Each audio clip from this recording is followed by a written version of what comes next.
చంద్రశేఖరరావు గారే ఈ తెలంగాణకు ముఖ్యమంత్రి బాధ్యతలు తీసుకున్నాడు అధ్యక్ష. సరే, అది వాళ్ళ పార్టీ అంతర్గత వ్యవహారం, నేను ఆ జోలికి వెళ్ళదలుచుకోలేదు, అది వాళ్ళ ఇష్టం.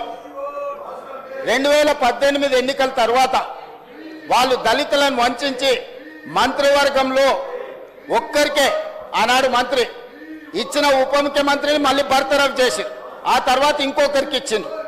2018 తర్వాత కూడా ఒక్కరికే అధ్యక్ష ఇచ్చింది, కొప్పుల ఈశ్వర్ గారికి. దళితుల పట్ల వాళ్ళకు ఉన్న ప్రేమ ఎలాంటిదో వాళ్ళ మంత్రివర్గ కూర్పును చూస్తే మీకు అర్థమైంది అధ్యక్ష. వాళ్ళు అట్లుంటే 2018లో మేము ఒక దళిత బిడ్డ బట్టి విక్రమార్క గారిని మిత్రుణ్ణి, అతని దళితుడనే కాదు, అతని సమర్థవంతుడు, సెంట్రల్ యూనివర్సిటీలో చదువుకున్న వాళ్ళందరికంటే చదువులో, విద్యలో, జ్ఞానంలో నేర్పరి వాళ్ళందరికంటే, ఆడున్నోళ్ళందరికంటే ఏ పరీక్ష అయినా పెట్టండి, మా బట్టి విక్రమార్క గారు మొదటి స్థానంలో వస్తారు. అట్లాంటి చదువుకున్న ఒక దళిత బిడ్డను లక్ష్మీపల్లి అని ఒక చిన్న మారుమూల గ్రామం నుంచి ఈ స్థాయికి ఎదుగొచ్చిన బట్టి విక్రమార్క గారిని ప్రధాన ప్రతిపక్ష నాయకుడిగా చేసినాం అధ్యక్ష కాంగ్రెస్ పార్టీ. వారు ముఖ్యమంత్రి చేస్తాని చేయకుండా మోసం చేస్తే అది వారి విజ్ఞత. కానీ ప్రతిపక్ష పార్టీలో సీనియర్లు ఉత్తమ్ కుమార్ రెడ్డి గారు, కోమటిరెడ్డి గారు లాంటి, సబితా ఇంద్రారెడ్డి గారు లాంటి సీనియర్ శాసనసభ్యులు ఉన్న సందర్భంలో వాళ్ళందరినీ కూడా కాదని కాంగ్రెస్ పార్టీ బట్టి విక్రమార్క గారిని ప్రధాన ప్రతిపక్ష నాయకుడిగా నియమించారు అధ్యక్ష. ఏం జరిగిందో మీకు తెలియదా అధ్యక్ష?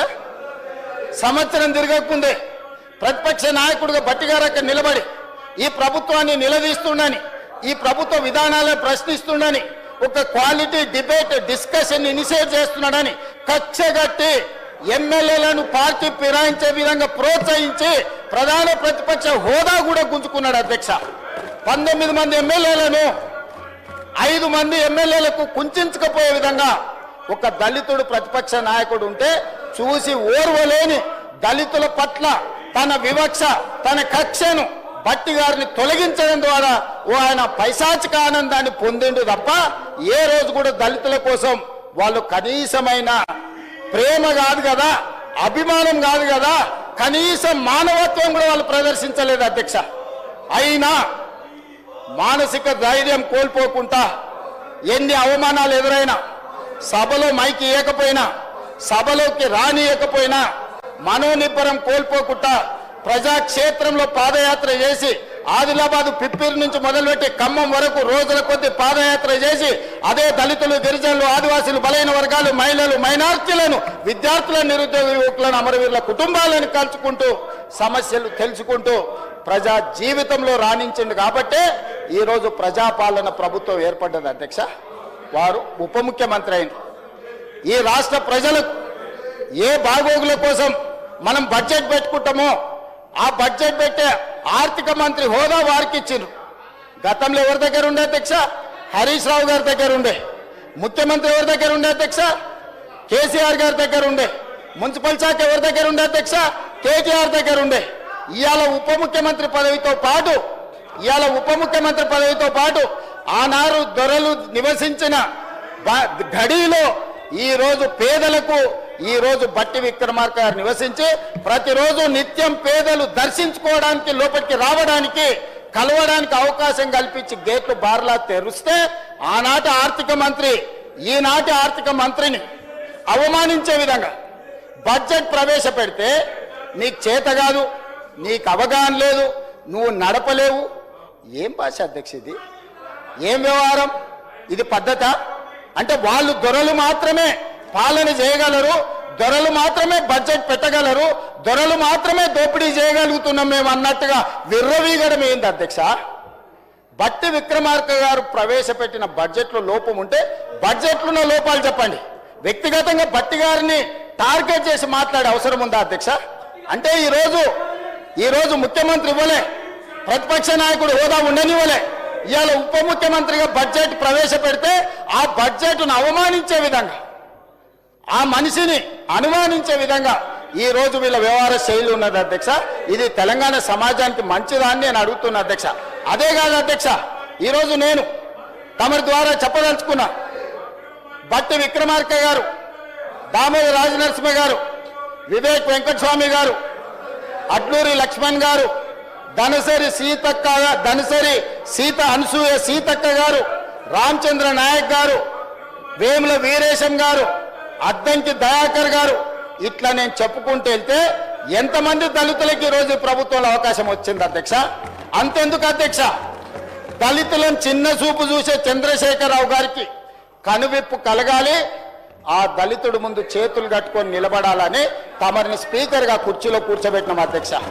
ప్రతి క్షణం ఏ దళితులనైతే చంద్రశేఖరరావు గారు వారి పార్టీ అవమానించిందో ఆ దళితుడు ముందు నాకు మైకు కావాలి, మీరు కరుణించండి, మీరు దయ చూపండి, ఇన్నాళ్ళు నేను చేసిన పాపాలకు ఈనాడు శిక్ష అనుభవిస్తున్నానని మీ ముందల చేతులు కట్టుకునే విధంగా మిమ్మల్ని ఈరోజు స్పీకర్గా మా ఎమ్మెల్యేలందరూ మా పార్టీ తమరిని ఆ కుర్చీలో కూర్చోబెట్టారు అధ్యక్ష.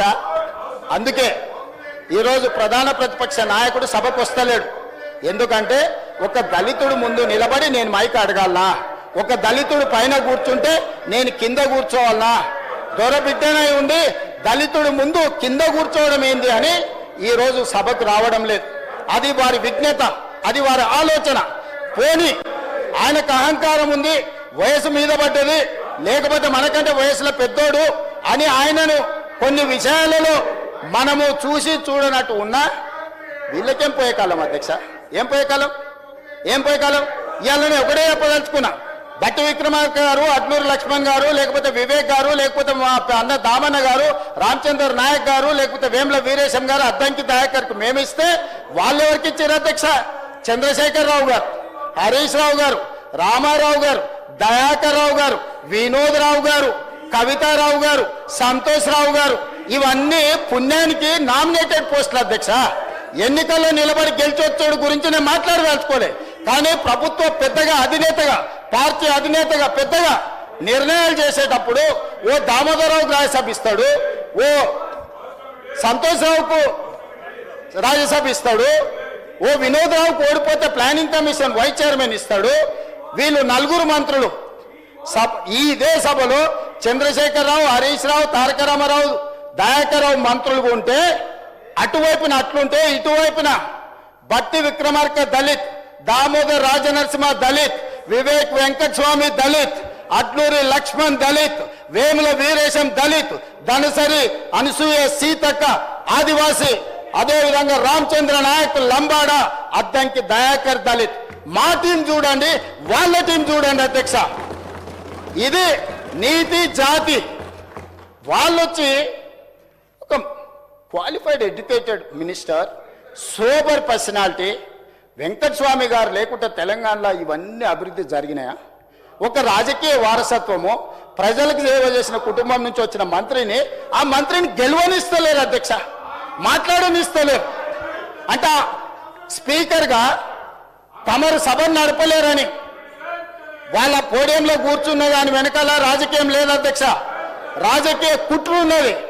ఒక దళితుడు స్పీకర్గా ఈ సభను నడపలేడు, దళితుడు సభనే నడపలేనప్పుడు స్పీకర్గా కొనసాగొద్దు అనే కుట్ర కోసం ఈ రోజు సభలో పోడియంలో కూర్చున్నారు అధ్యక్ష. ఇది దళిత వ్యతిరేక విధానం అని నేను చెప్పదలుచుకున్న అధ్యక్ష. మీరు ఇన్నిసార్లు విజ్ఞప్తి చేసిరు, ఒక్క మాటను మిమ్మల్ని కన్సిడర్ చేసిండ్రా? ఎన్నిసార్లు హరీష్ రావు మైక్ అడిగితే మీరు అన్నిసార్లు మైక్ ఇచ్చిండ్రు అధ్యక్ష? విజ్ఞత ఉండాల్సిన అవసరం లేదా? బాధ్యతగా వ్యవహరించాల్సిన బాధ్యత వాళ్ళ మీద లేదా? ఈ రోజు ఒక దళితుడు పైన కూర్చుంటే గంటల కొద్ది మీ విజ్ఞప్తిని పెడచెవిన పెట్టి ఈ రోజు అవమానించే విధంగా పోడియంలో కూర్చుంటారు అధ్యక్ష. అంటే వాళ్ళ ఆలోచన ఒక్కటే, స్పీకర్గా దళితుడు ఈ సభను నడపలేడు, స్పీకర్గా దళితుడు ఉండొద్దు. ఆర్థిక మంత్రిగా, ఉప ముఖ్యమంత్రిగా ఈ రోజు అతను ఫెయిల్ అయిండు అంటే ఒక దళితుడు ఆర్థిక మంత్రిగా, ఉప ముఖ్యమంత్రిగా ఉండొద్దు. ఇది వాళ్ళ విధానం. మైనింగ్ విషయంలో వివేక్ వెంకటస్వామి ఒక దళితుడు మంత్రిగా ఉంటే అతను దళితుడు మంత్రిగా ఉండడానికి వీల్లేదు అని ఈరోజు కుట్రపూరితమైన రాజకీయ కక్ష, జాతి వివక్ష, కుల వివక్షతోని ఈరోజు కులాన్ని అవమానించే విధంగా, వాళ్ళ కులమే గొప్పది, మనమేమో చెప్పులు కుట్టుకోవాలి, చేపలు పట్టుకోవాలి, గొర్రెల్ని పెంచుకోవాలి, పందులను కాసుకోవాలి, ఇవి మనకిస్తారంట. మనం చెట్లు గీసుకోవాలి, లేకపోతే ఈ పనులు మనం చేస్తే